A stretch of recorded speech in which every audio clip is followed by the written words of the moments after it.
is squid pieces or sashimi so familiar to us? Ever wonder how they got from the ocean to your plate? It's quite an interesting journey, actually. Today, we'll see how fishermen catch billions of squid yearly. Squid are soft-bodied invertebrates with sticky, hunting tentacles. Squid are migratory creatures. They travel thousands of miles to feed and breed. This popularity fueled the squid fishing industry. Globally, over 218 million tons of squid are caught annually. A large ship can catch about 520,000 tons of squid, on average. Most of these ships belong to major fishing nations. Fleets. China, Japan, and South Korea lead in squid fishing production.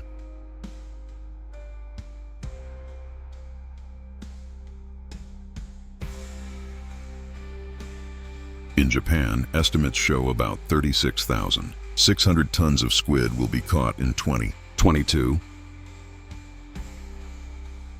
About 70% of squid in Japan is caught by squid jigging, a simple mechanized method. Fishermen can move their boats to fish around the clock. They can fish near the coast without needing help from others.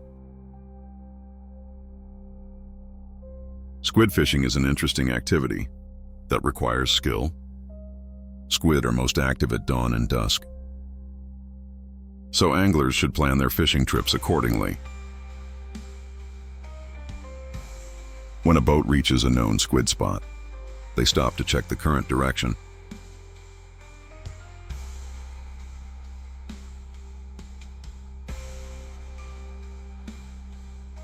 Once they understand the current, they start drifting and fishing for squid. Hooks are often colored pink, green, and red to attract squid. Anglers typically use light rods with fast-action tips. Light reels with braided line are preferred for squid fishing due to sensitivity and low stretch. The angler releases the line and lets it sink, with one hand reeling and the other on the line. They give gentle rod tugs. Squid are easily attracted to movement. They keep the hook moving underwater as much as possible to entice strikes. When squid are hooked, it's crucial to handle them carefully for the best market value. Squid have delicate flesh. Pulling too hard can damage their tentacles. Anglers must use light drag and ensure safe transport to the boat. Various methods like dip nets and specialized gear can also be used for squid fishing.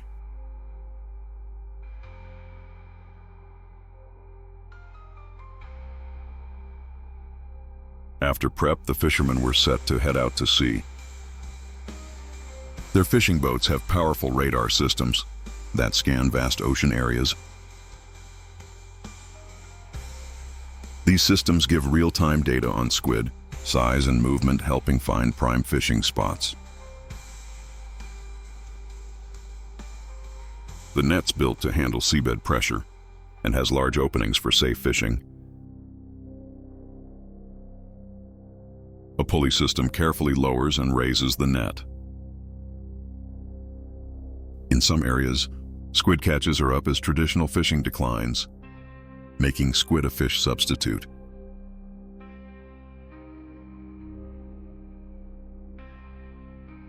In the Northwest Pacific, less sardines and pollock are offset by more squid catches.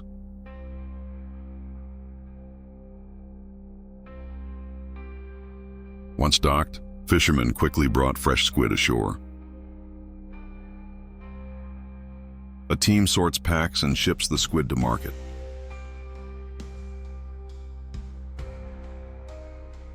Squid is the main catch off Korea's east coast. It's also one of the most eaten seafood.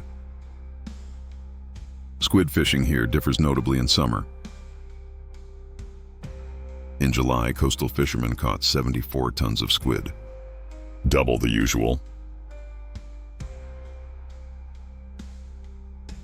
Besides nets, squid are caught using a unique fishing system. The deck sides have 300 bowling ball-sized lamps to lure squid.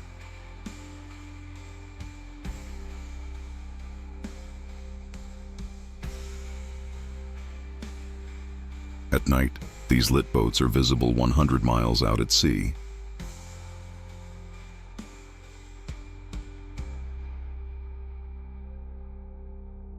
Dozens of lines with special squid hooks hang under the lights. When caught, squid are automatically flipped onto a metal shelf. Baskets below catch any falling squid. These elusive creatures require specialized tech and skilled crews for successful squid fishing.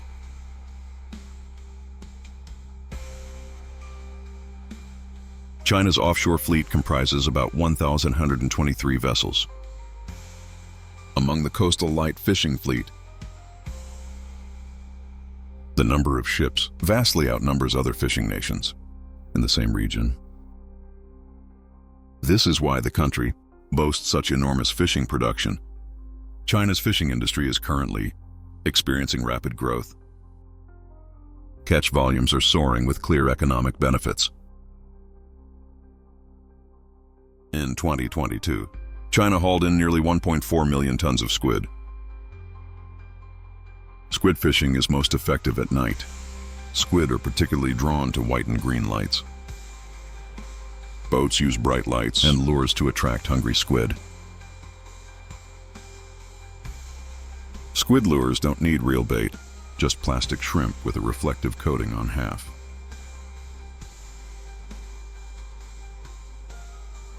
Strong light makes the reflective part shine, attracting squid to the lure. Catch rates peak at high tide on cloudy or rainy nights. These conditions provide ideal depth and make artificial lights more visible.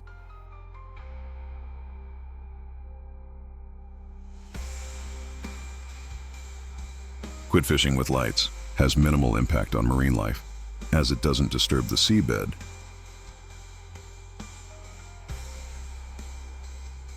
Fishing rigs target only squid, resulting in very low bycatch rates. For long trips, fishermen freeze squid in blocks for easy transport and quality.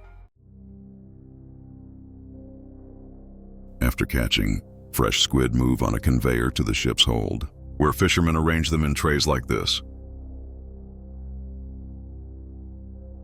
These trays of squid are then placed in the freezer, room for storage squid. Rich in nutrients, has become a widely used ingredient in many meals.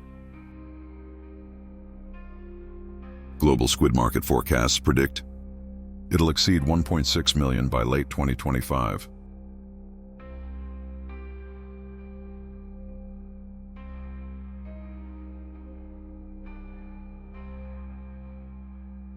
Though not threatened yet, scientists warn rapid, unregulated fishing puts squid at risk.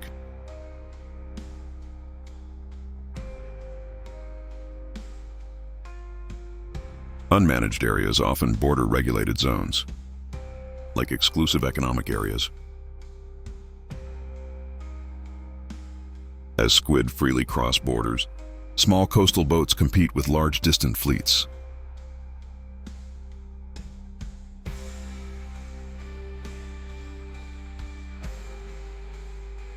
This creates unfairness for small-scale fishers, relying on squid targeted by big fleets, and for developing nations, dependent on stock revenues across regulated areas.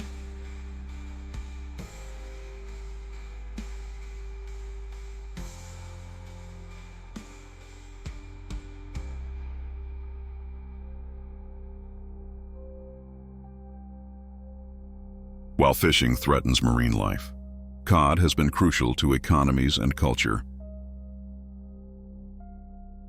In many nations for centuries. In the U.S., cod became a top New England export, making 35% of the region's income. in the 1600s to 1700s, rivaling England's fishing industry.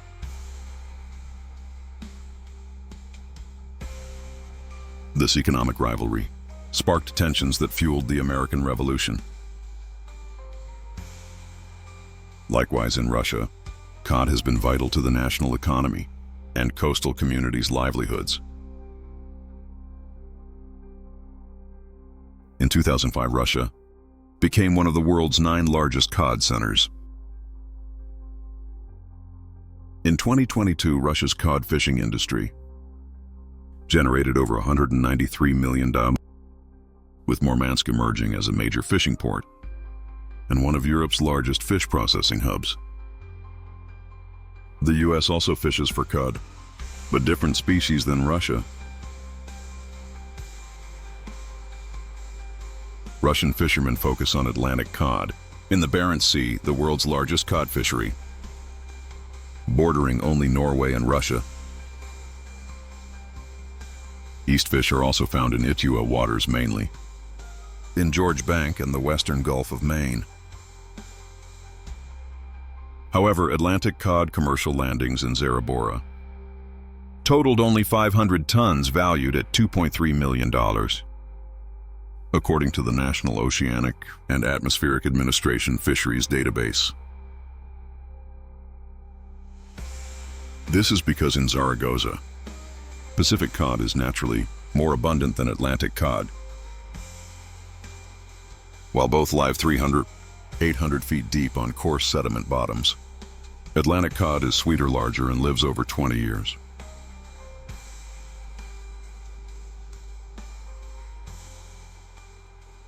These differences have shaped fishing techniques and market preferences.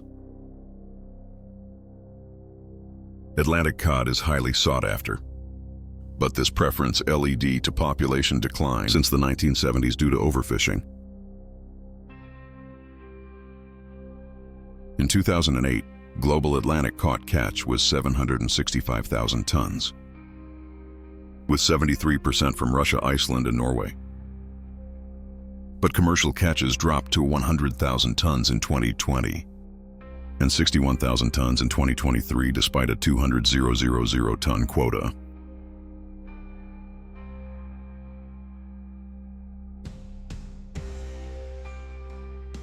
It has long been a traditional industry in Russia, as the world's largest country, boasts the 4th longest coastline globally, with access to 12 seas and over 2 million rivers. Russian fishermen have innovated their fishing methods to restore and maintain cod populations.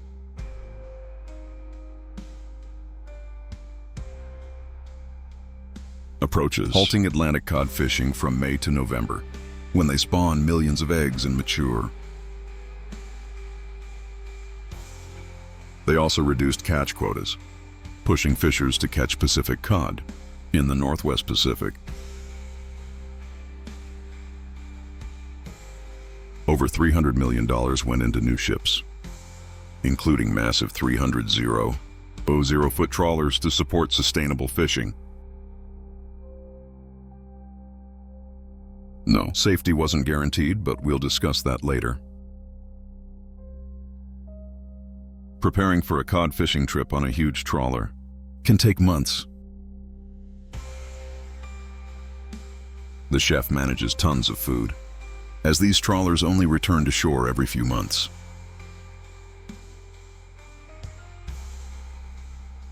Captain and engineers check machinery, ensuring 500 0+ horsepower to brave Atlantic winds and waves. Fishing grounds are 2,000 nautical miles out. The trawler stops to pick up more crew along the way. This week-long initial phase involves checking cables and setting up net sensors for the captain.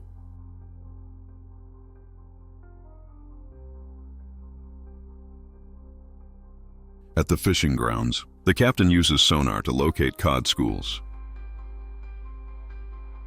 The crew slowly lowers the nets to 300 meters deep, taking about 30 minutes. Several hours pass before the captain finally gets a signal from the sensors. This indicates the net is full and ready to be hauled up. However, false signals sometimes occur due to unidentified objects. Tension is running high for this trawler. The total catch limit is set at 900 tons. If they don't meet this quota on return, the trip's deemed a failure. Hauling nets requires careful teamwork, as pay depends on the catch size. On big trawlers, small errors can cost hundreds of thousands in damages. The fishermen's faces show it's a big haul. 15 tons of fish caught. With the crane's help, hundreds of thousands of fish are quickly dumped into receivers for the second haul. Fish receivers transport them directly to the onboard processing area. Here they're gutted, cleaned and frozen in molds to form large cubes. This process must be quick, otherwise the fish will start to degrade. Each cube contains about 10 fish, and 156 cubes are fully frozen in 3 hours. Hundreds of thousands of fish must be processed fresh, so the plant operates 24/7 in shifts.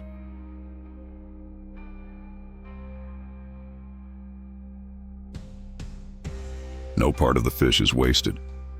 For instance, heads and tails are often sold to China and other Asian countries. After that, the fish is packed and stored in an onboard warehouse that holds 900 tons. During this period, the captain constantly reports detailed catch info to distributors. Sometimes they're sold directly to other crews, returning to shore. After 55 days at sea, this Russian trawler carries 850 tons of cod. Stopping in Norway before Russia,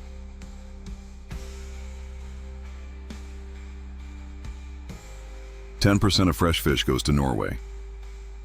Most frozen fish exports to China, South Korea, Netherlands, and Japan.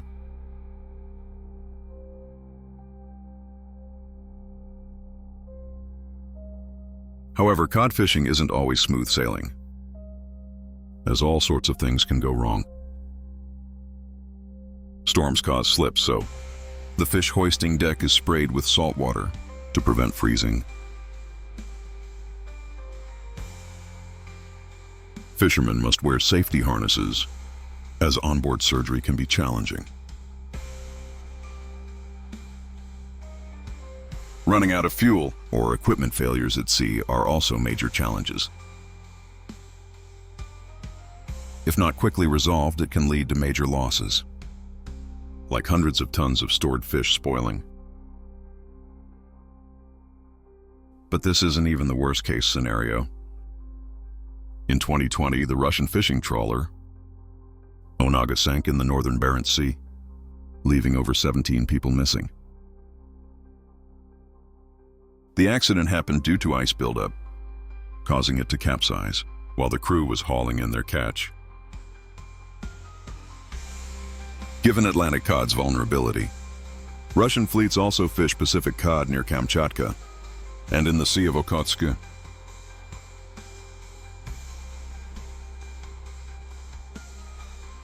Besides the fish market, fresh catches are often sent to Murmansk factories to make clipfish. It's a traditional dried, salted cod product popular in Norway, Iceland, and the Faroe Islands. At the factory, the fish are filleted. They are then stacked in layers with salt between each for 3 to 4 weeks. The factory uses tons of salt daily, ensuring the fish is heavily salted to remove moisture and preserve it.